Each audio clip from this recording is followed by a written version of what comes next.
Hi everyone, we're back again to do a really fun recipe using butternut squash from the mobile market. If you like to intensify the flavor, you can roast the squash prior to putting it in the pot. But anyway, first we're going to have an onion. On the root end, you slice through the root and cut it right in half. It's really easy to peel. Take the peel. What you wind up with is an onion that is really easy to chop. In order to chop an onion, you slice it just like this.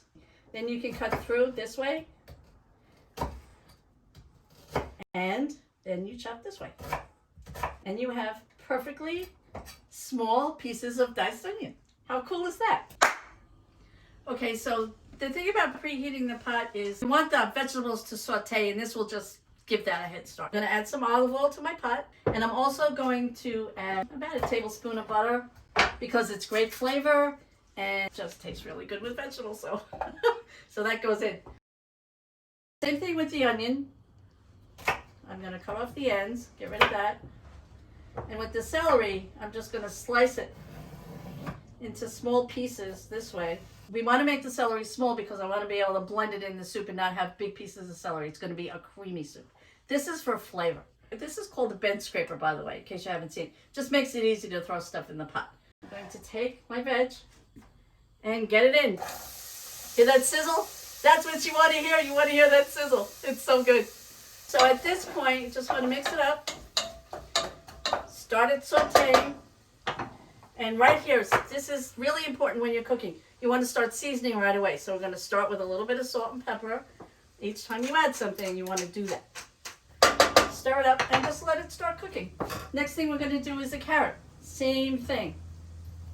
We're going to cut the ends, cut it down the middle, make slices, and cut them small.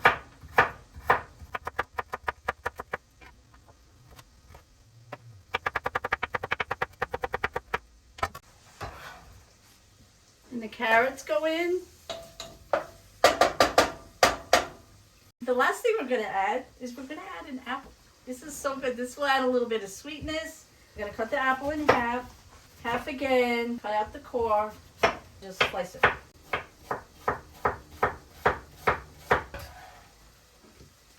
So I'm going to toss in the apple. I'm going to add a little bit more salt and pepper, just a little bit, and a little bit of pepper. And at this point in the cooking process is where you want to add your spices. A little bit of cinnamon, which I'm going to throw in, but just a tiny bit, because cinnamon is strong, you don't want to overpower it. I'm going to do just a tiny sprinkle, tiny bit of nutmeg. I'm going to put garam masala, and it's the Indian spice. So if you go past an Indian restaurant and you have that, you smell those spices, that fragrance, that's this. This is a 1/4 teaspoon. I'm going to add about a 1/2 teaspoon.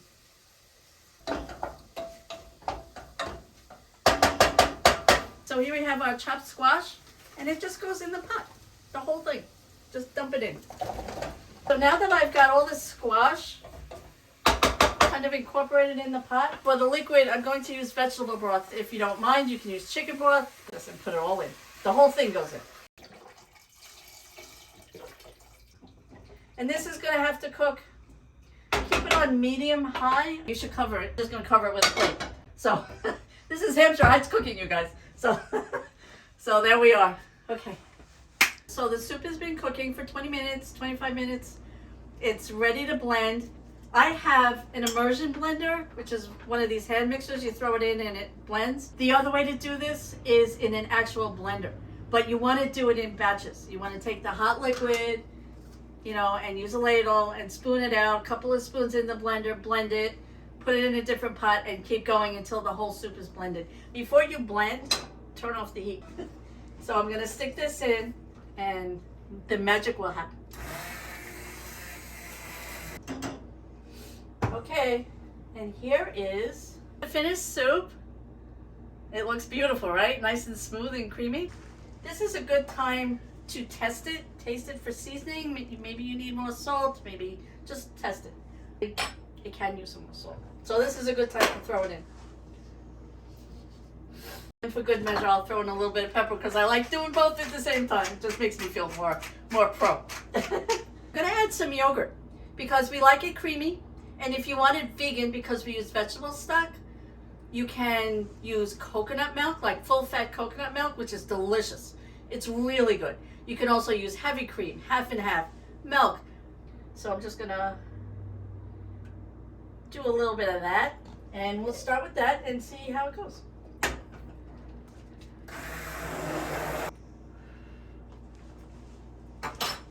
I think I'm gonna add a little more yogurt, just to give it a little bit more body. The last thing I'm going to do is I'm going to put a little bit of fresh thyme in the soup, just to get that beautiful thymy fragrance. Just sprinkle it in. And here we go. We have our finished butternut squash soup from the mobile market. All the ingredients are from the mobile market. So how good is that? And here we go.